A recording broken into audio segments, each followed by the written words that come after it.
Vamos conversar um pouquinho sobre isso e também sobre a atitude brasileira, sobre diplomacia brasileira, com o professor de Relações Internacionais da UFABC, Gilberto Maringoni. Professor, muito obrigada por nos atender. Tudo bem com você? Boa tarde, Thalita. Boa tarde a quem está nos assistindo. Eu é que agradeço.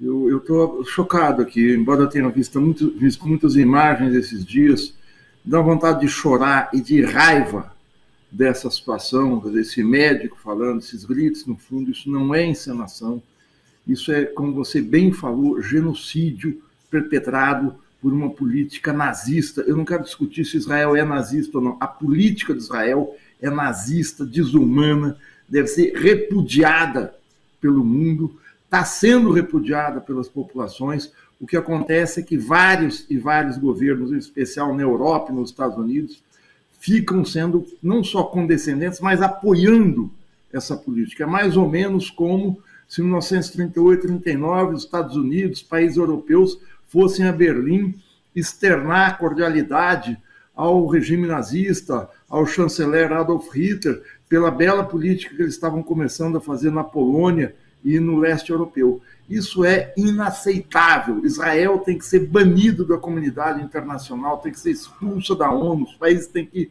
romper relações, boicotar, não permitir que Israel participe de Jogos Olímpicos, fazer o que foi feito com a África do Sul, boicota, isola. Isso foi fundamental para acabar com o regime do apartheid. Não é acabar com Israel, mas é, enquanto Israel continuar com essa política, ela não pode participar, não é um país normal. Aquilo é um enclave nazifascista no Oriente Médio, que é uma fortaleza, um bunker assassino para os seus vizinhos. Eu tento ser racional e equilibrado, mas eu estou falando plenamente equilibrado. Não pode continuar isso, a gente não pode assistir passivamente. Desculpa esse desabafo, mas não, eu acho que é o que todo mundo tem. Não dá. E nós estamos aí... Né? A gente não tem mais como acompanhar esse tipo de imagem nas redes, e é tudo de uma forma descarada. A gente está acompanhando ao vivo esse genocídio acontecendo com imagens mostrando tudo isso. Israel hoje, com esse governo, não estou dizendo os israelenses, muita gente que está lá não concorda, mas Israel é uma excrescência internacional. Não pode ser considerado um país que tem relações normais e tal. Não, quem quiser ir lá vai, mas... E isso não é de modo algum uma crítica ao povo judeu, longe de mim. É uma crítica à política sionista, racista, de caráter nazista que Israel tem. E a gente não pode passar o pano. A gente não pode achar que vamos continuar, vamos negociar. Eles fizeram 34 brasileiros de reféns. Se a gente for na lei brasileira, eles sequestraram 34 brasileiros.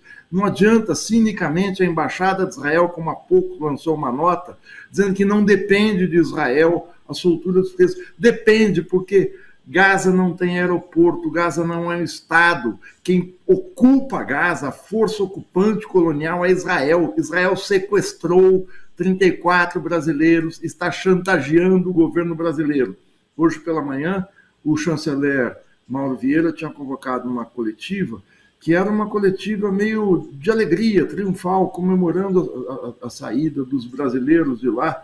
Ela foi no meio dela, no começo dela, quando se teve notícia de que eles não sairiam e não tem data para sair, a diplomacia brasileira foi pega de surpresa diante dessa vileza, dessa baixeza que Israel faz.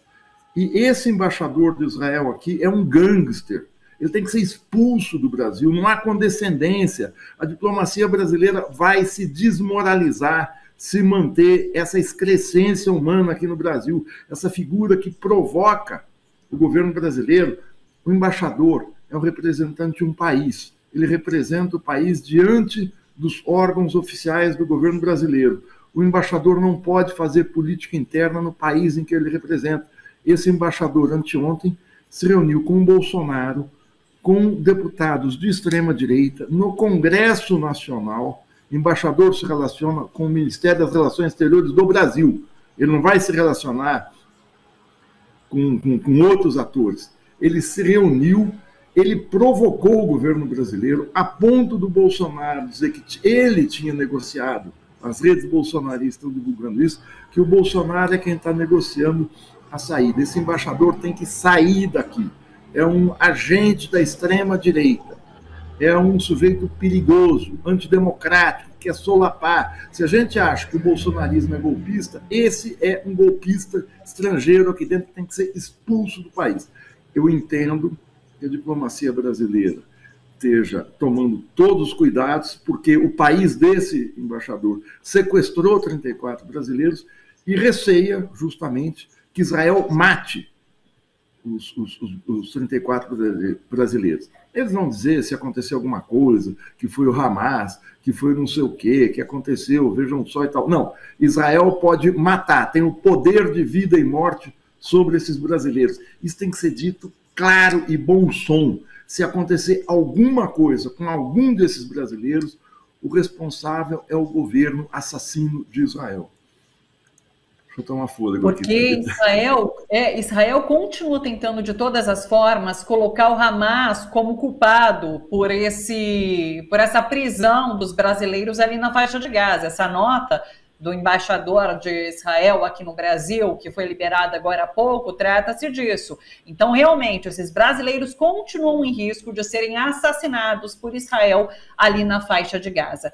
Professor, há uma grande expectativa em relação a quando esses brasileiros, de fato, saírem da faixa de Gaza e retornarem ao Brasil, a diplomacia aumente o tom contra Israel. Você acredita que isso vai acontecer? Thalita, eu não sei. Essa história da diplomacia ativa e altiva que a gente tinha no primeiro e no segundo governo Lula não existe, né? Vamos combinar. O presidente Lula fez uma bela diplomacia presidencial. Eu me entusiasmei muito, escrevi bastante sobre isso. Vim aqui ao seu programa elogiar a postura do presidente Lula, tanto na COP no Egito, quanto no périplo que ele fez aqui pela América do Sul, no Uruguai, na Argentina, quanto à participação dele num fórum na França, na Assembleia Geral da ONU. Agora, o que ele fez ali foi relações públicas. Quando entra uma bola dividida, o comportamento do governo Lula, desde esse ataque que o Hamas fez a Israel, e desde a resposta assassina, genocida que Israel faz, tem sido de tentar não entrar em bola dividida. Uma hora é porque o Brasil estava na presidência do Conselho de Segurança da ONU, então o Brasil calçou o salto alto, tentou negociar uma nota muito rebaixada, mas mesmo rebaixada foi negada, foi vetada pelos Estados Unidos, e o Brasil tem um comportamento de bom moço numa seara internacional em que Israel colocou a faca no pescoço do Brasil, colocou a faca no pescoço. Primeiro ele explode a Palestina, coloca a faca no pescoço de vários países, mas coloca a faca no pescoço do Brasil. O Brasil não pode dar uma de bom moço, fazer de conta. Em todas as questões, o governo Lula refuga, né? Então, diante da Faria Lima, ele faz um plano econômico, esse arcabouço fiscal, que é o plano dos sonhos da Faria Lima. Diante dos militares golpistas, nomeia um ministro indicado pelos militares, que é o Múcio, que é um golpista, engole em seco e topa tudo que os militares fazem, até a GLO, que o presidente Lula falou uma semana antes que não faria, semana passada fez. Agora, na diplomacia ativa e altiva, aceita tudo que Israel faz. Repito, o Brasil está realmente sendo humilhado, mas está numa situação muito delicada por causa dos reféns. Mas não pode assumir humilhação. E de quebra, na própria quarta-feira, quando esse desqualificado, que é embaixador de Israel no Brasil, se reunia com a extrema-direita, a mídia oficial, a mídia Rede Globo, a mídia que o governo sustenta, a mídia que o governo dá milhões, levantou uma lebre, Folha de São Paulo, Estadão, juntos, de que de que o Hezbollah estaria agindo dentro do Brasil. O gabinete do primeiro-ministro Benjamin Netanyahu diz que a Polícia Federal tinha agido por orientação do Mossad, o temível serviço secreto de Israel. O Mossad não agiu aqui dentro, mas dirigiu, orientou, de alguma maneira guiou a Polícia Federal. Isso é um escândalo, isso é um assinte. A Polícia Federal ia atrás, e no fim é um pastel de vento, porque as figuras lá, ninguém é do Hezbollah. O Hezbollah é um partido político que tem assento no parlamento no Líbano, participou de governo já, é uma organização social extremamente grande, então não dá para tratar, é um grupo terrorista. Pode ter feito ações, mas isso não quer dizer o que Israel está fazendo não é uma coisa de um grupo terrorista.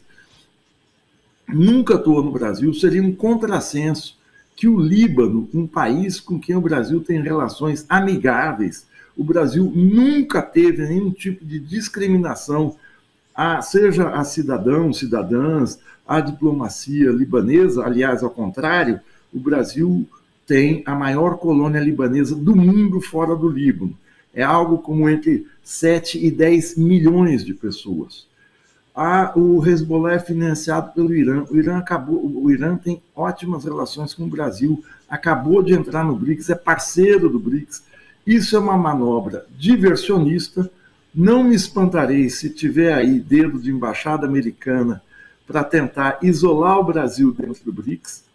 O ministro Flávio Dino atravessa a rua e escorrega numa casca de banana, solta uma nota ambígua, começa dizendo: o Brasil é um país soberano. Então, quem é soberano não precisa toda hora ficar falando que é soberano. Eu não preciso ficar aqui para você. Eu entro na entrevista e começo falando: eu sou honesto, eu sou decente, eu sou educado. Eu não preciso falar isso, eu demonstro. A minha vida, a trajetória do Brasil mostra que o Brasil é um país soberano. E fala que a Polícia Federal fez essa ação. A Globo sapateou em cima.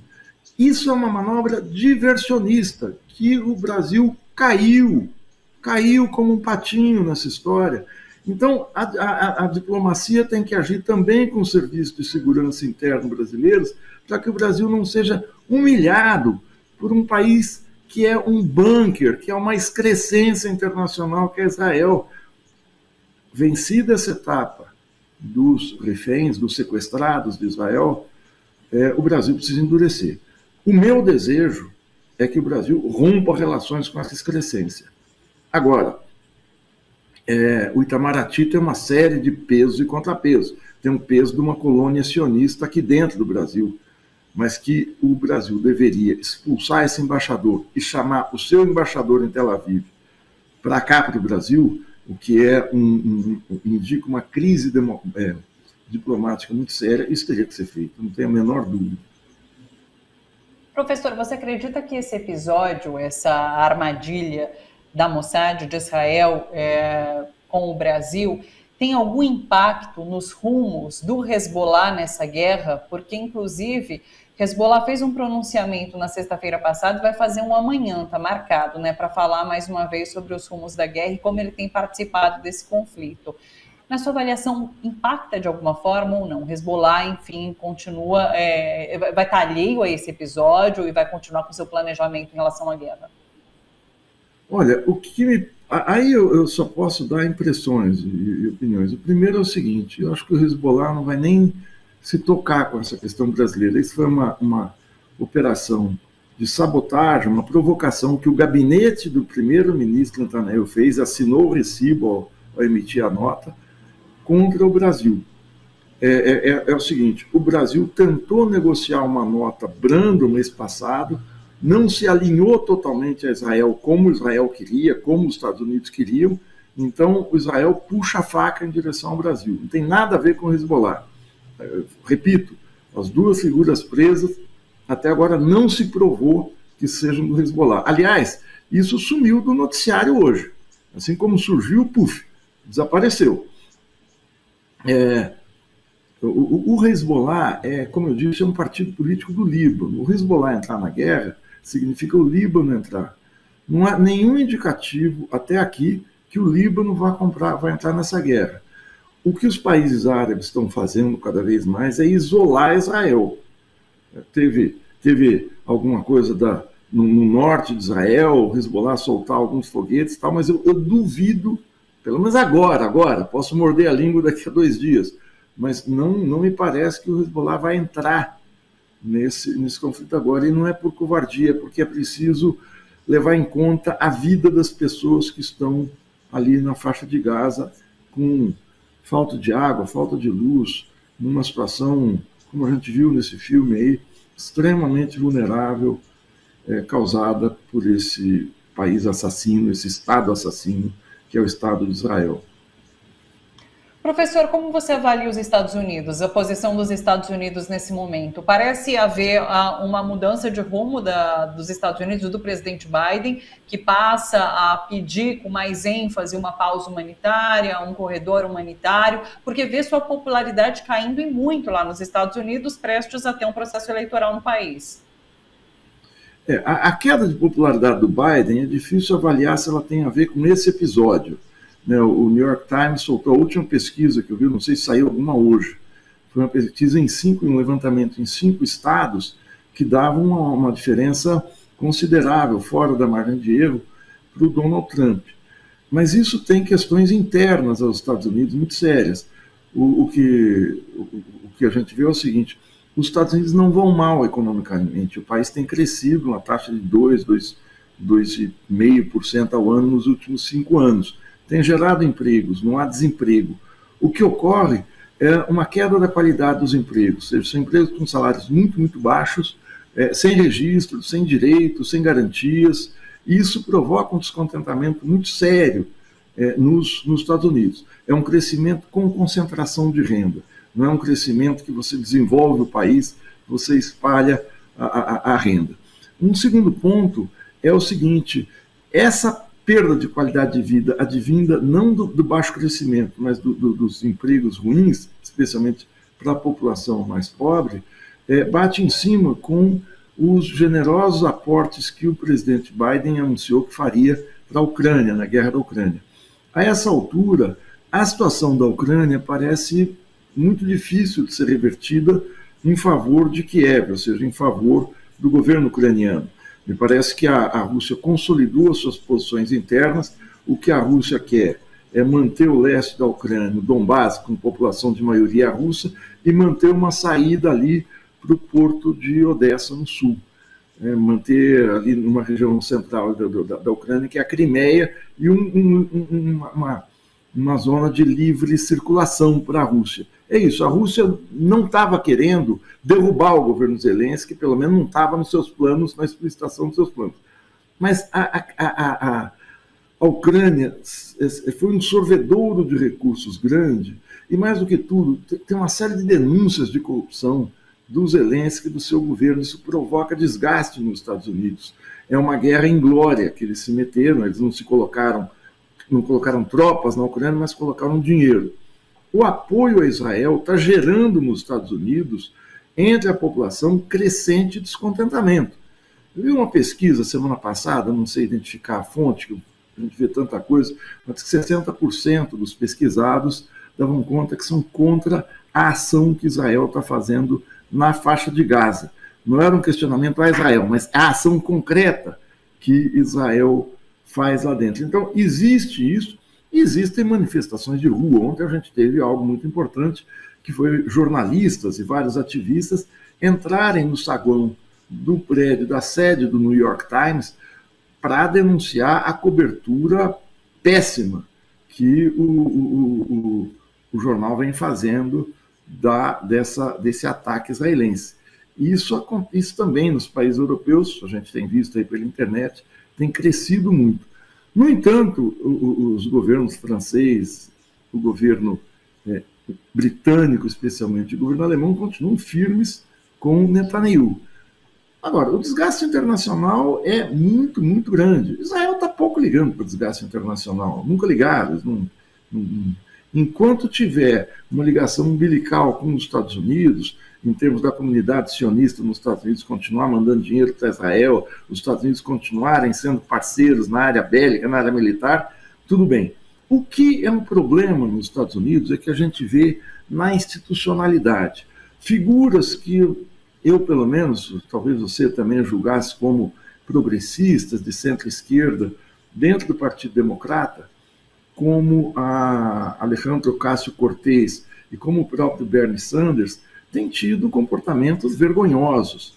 É aquela história, o Bernie Sanders diz que não se pode negociar com Hamas. Bernie Sanders, que foi incensado aqui no Brasil como grande figura da esquerda americana, na hora do frigir dos ovos, na política externa, ele está com o governo Biden. Pior é Alejandra Ocasio-Cortez, que teve aqui no Brasil agora no primeiro semestre, foi recebida por gente do governo, por gente dos partidos e tal. Logo depois do ataque do Hamas, diz que um ato feito em Nova York seria um contrassenso, porque isso é exaltação do terrorismo e coisa e tal. Embora ela esteja falando agora em cessar-fogo, mas ela não tem nenhuma contradição maior com a política israelense. Então, o establishment americano está contaminado pelo apoio de Israel e pelo apoio desse establishment a Israel. Não vai mudar, mas essa inquietação indica algo muito positivo do ponto de vista da democracia. Claro que eu não quero, não quero. Claro que a notícia alternativa, se a gente pensar mais adiante nas eleições dos Estados Unidos, do Biden cair, não haver um candidato democrata à altura, não é nada bom que o Trump vença. Aliás, só uma ressalva adicional. O Robert Kennedy Jr., que é uma figura meio curiosa aí, que ele é progressista, ele é contra a guerra da Ucrânia, mas ele também é contra a vacina para a Covid, é filho do ex-senador Robert Kennedy, que foi assassinado em junho de 1968, quando iria disputar as eleições para presidente dos Estados Unidos. O Robert Kennedy Jr. fez anteontem, um discurso furibundo contra os palestinos, exaltando que se Israel desaparecer, o BRICS vai ficar com 90% do petróleo do mundo, um delírio, assim, que eu fico pensando assim, o que essa gente do Partido Democrata, qual a diferença deles para os setores da extrema-direita americana? É isso, é uma reflexão que a gente tem feito, realmente, a Trump aparecendo à frente nessa pesquisa eleitoral, mas em relação à política externa, talvez pouco se diferencie dos democratas e da política de Joe Biden, né? Professor, muito obrigada por reorganizar seu dia para nos atender aqui, o Bom para Todos e a TVT, viu? Um abraço para você, um bom final de semana e até uma próxima. Um abraço, melhores dias para todos nós. É isso, um beijo, professor. Gilberto Maringoni, professor de Relações Internacionais da Universidade Federal do ABC, sempre aqui com a gente, comentando temas internacionais, nacionais também, sempre nos ajudando a entender contextos políticos.